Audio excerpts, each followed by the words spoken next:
Ibu masih semangat ya? Baik. Kita lanjut. Jadi kita sudah membahas tentang disabilitas berat. Ternyata banyak sekali contoh yang ada di masyarakat penyandang disabel. Yang tadi sudah disebutkan ada beberapa contoh penyandang disabilitas berat. Tadi namanya apa aja ya? Contohnya ya? Hidrosefalus. Yang kedua?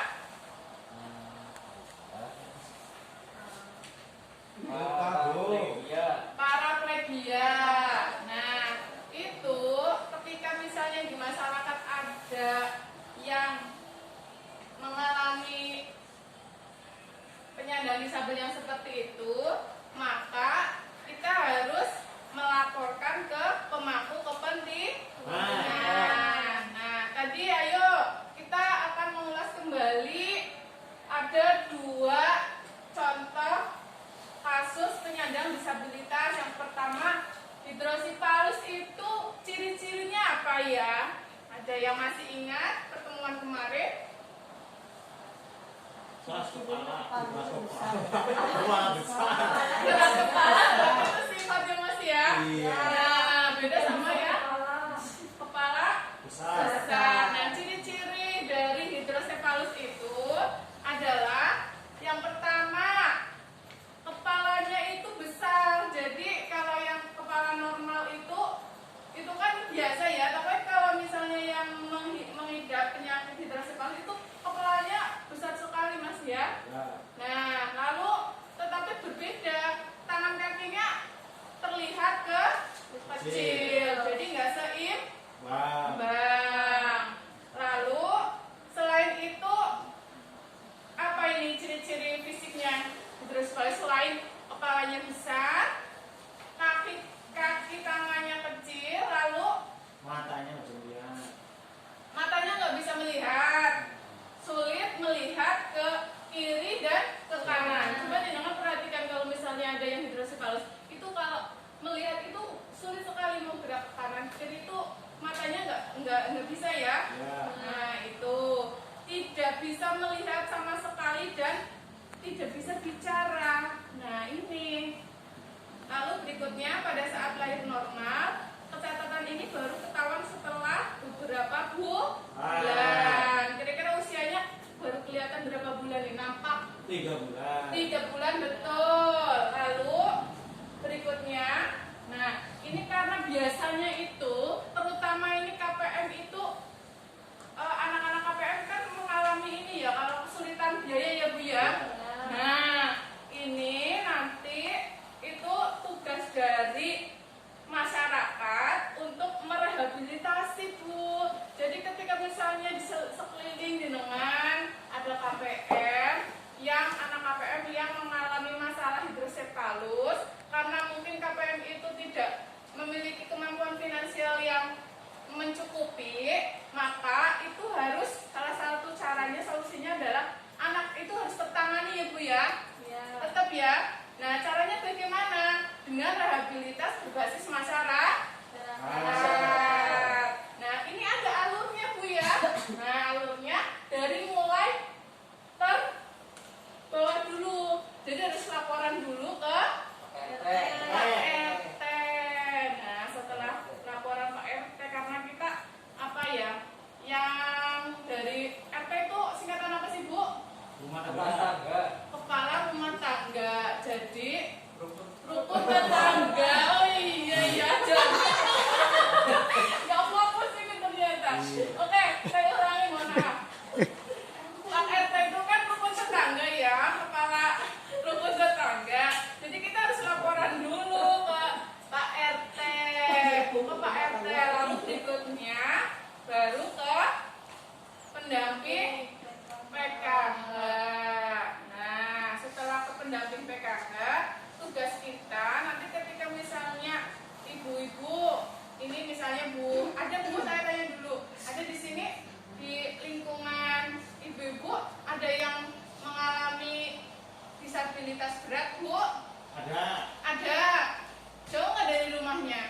banget. Jauh banget. Udah tertangani belum?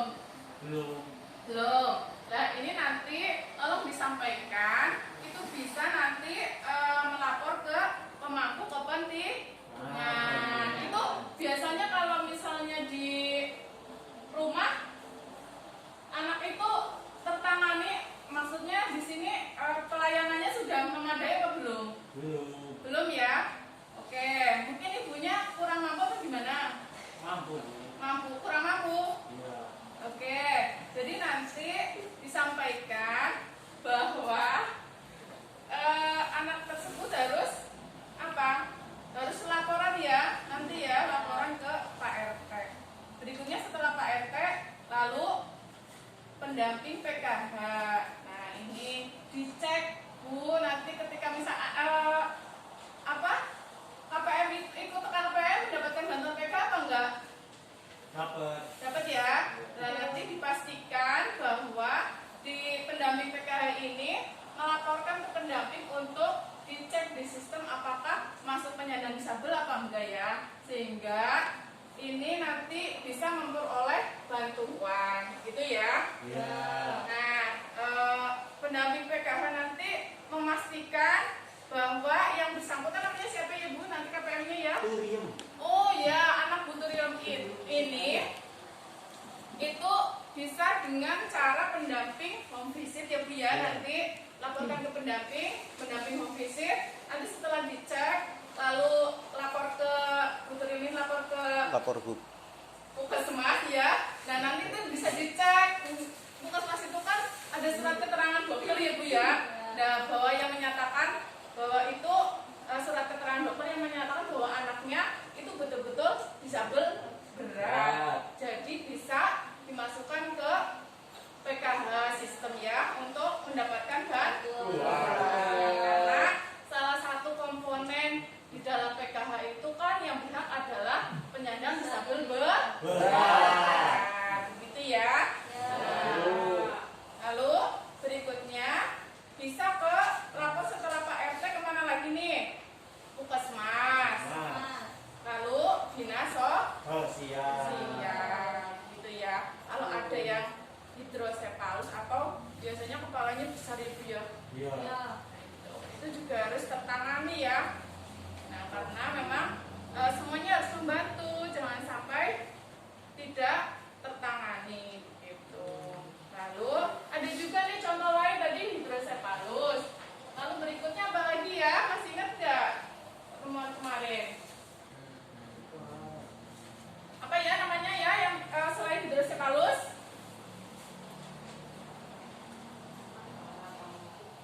Para Paracetamol. bukan para penonton ya. Para plagia.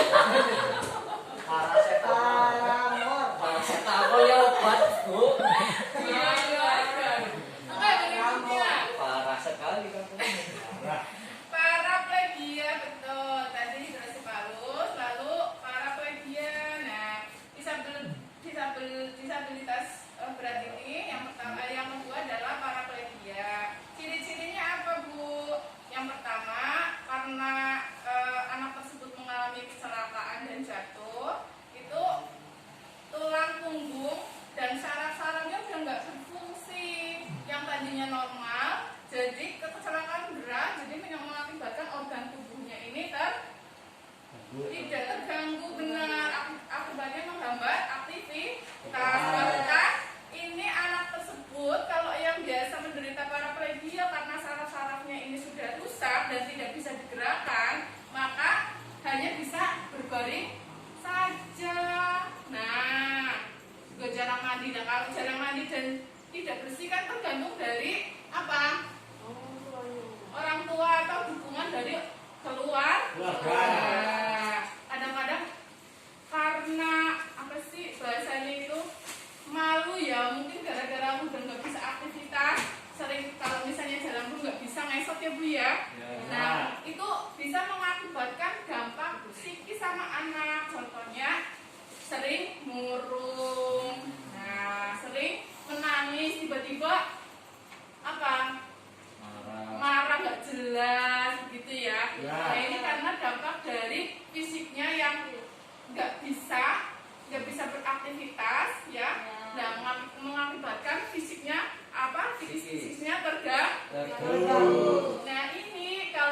misalnya kita masyarakat itu juga harus Bu membantu ya Bu ya. Nah, dengan cara tadi kalau misalnya itu masuk anggota PKH itu juga harus dilaporkan. Nah, itu harus mendapatkan bantuan. Karena salah satu komponen PKH itu adalah disabilitas berat. Oke, begitu ya. Ya. Lalu berikutnya, ternyata disabilitas berat itu di sini lanjut ke lansia. Lansia ada disabilitas itu ya. Nah, ini sekarang kekerasan dan penelantaran terhadap lansia itu ternyata ada 4 Bu. Poinnya ada 4 ternyata. Kekerasan dan penelantaran terhadap lansia ada 4. Yang pertama adalah fisik. Nah, ini contoh dari kekerasan fisik lansia. Ada Bu yang di lingkungan dengan yang lansia? Banyak ya? Oke. Biasanya kalau misalnya lansia ini rentan Bu mengalami kekerasan fisik Bu. Ya, contohnya apa nih? Dibuang sama siapa? Anak-anaknya. Enggak. Durhaka banget. Nah, kekerasan fisik ini kekerasan yang dilakukan sehingga menyebabkan rasa sakit. Ya, fisik kan berarti fisik berarti menimbulkan rasa sakit, menimbulkan rasa luka ya Bu, cacat. Nah, contohnya mendorong Bu, lansia kan dari ini ya didorong, akibatnya jatuh. Itu udah kekerasan fisik. Lalu apa lagi Bu? Memukul. Betul. Apa lagi Bu? Mencubit. Dicubit itu kekerasan fisik bentuknya Bu. Lalu berikutnya apa? Kelaparan, kadang nggak disediakan makanan atau minuman. Itu juga bentuk dari kekerasan. Lalu dengan kekerasan lainnya selain fisik adalah kekerasan berarti kata-kata. Ya, tindakan yang ucapan itu yang apa? Yang menyakitkan. Nyakit. Ya. Contohnya apa? Menghina. Contohnya menghina gimana contohnya? Dasar orang tua. Dasar kamu ya. Dasar tua. Nah, itu jangan ya Bu ya. Karena itu akan menyakiti perasaan si lansia itu. Ya enggak? Ya. Lalu menyebutkan nama saja. Nah, itu jangan, harus pakai kata depannya apa Bu? Bapak, Ibu. Nah, itu ya, jangan menyebutkan nama. Itu juga termasuk dalam kekerasan membentak, marah-marah dengan kata-kata yang kurang baik, gitu ya. Tadi udah fisik, verbal, lalu emosi. Kekerasan emosi ini adalah tindakan atau sikap yang menimbulkan tidak nyaman bahkan trauma. Contohnya apa Bu? Dibuang Bu. Dibuang, tidak peduli, membiarkan lansia sendiri. Ya. Lalu yang terakhir kekerasan finansial. Itu contohnya apa? Cari duit. Menyalahgunakan harta milik lansia. Nah, itu ya Bu ya. Jual Bahwa warisan. yang namanya penelantaran lansia itu adalah tindakan orang di sekitar lansia yang membiarkan lansia tidak terpenuhi hak-hak hidupnya. Nah, hak-hak hidup itu apa aja sih? Kalau untuk yang lansia, hak untuk makan.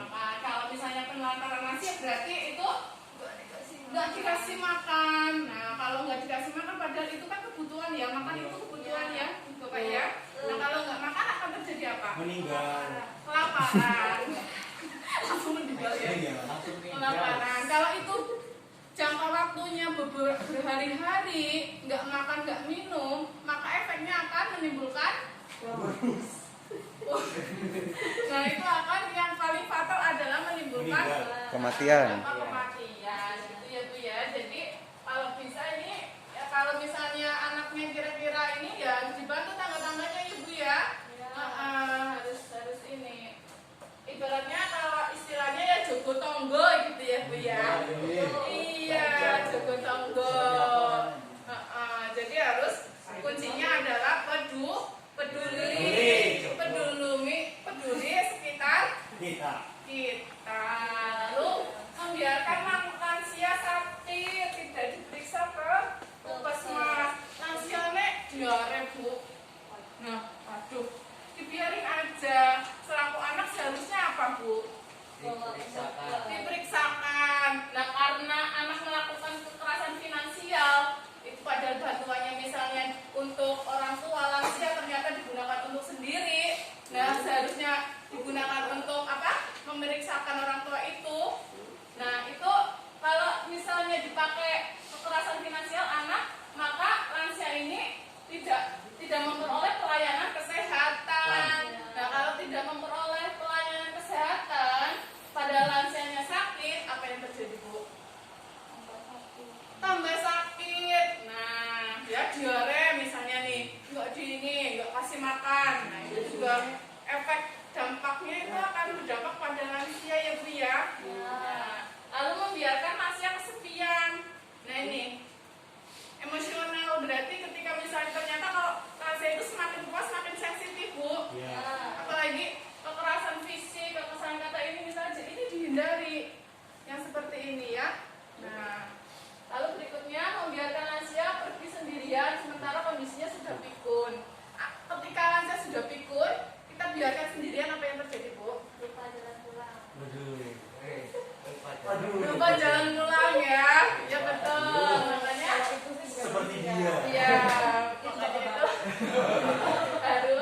harus tetap dipantau gitu ya. Lalu membiarkan lansia bekerja keras atau berat atau keras. Udah tua berarti kan otomatis tenaganya semakin lemah. Nah, kalau misalnya anak memaksakan dipaksakan untuk terus bekerja dan bekerja, maka yang terjadi adalah orang tua itu lansia itu akan mengalami benar sakit. Nah, jangan ya Bu ya. Mengusir lansia dari rumah. Nah ini tuh nggak boleh. Tidak memberikan kesempatan beribadah. Lalu ditinggal sendiri dalam kurun waktu tertentu. Ini yang penelantaran. Tidak mempedulikan lansia. Nah ini harus dihindari ya Bu ya. Nah, sanggup ya mempraktekkan di rumah ya. Sanggup.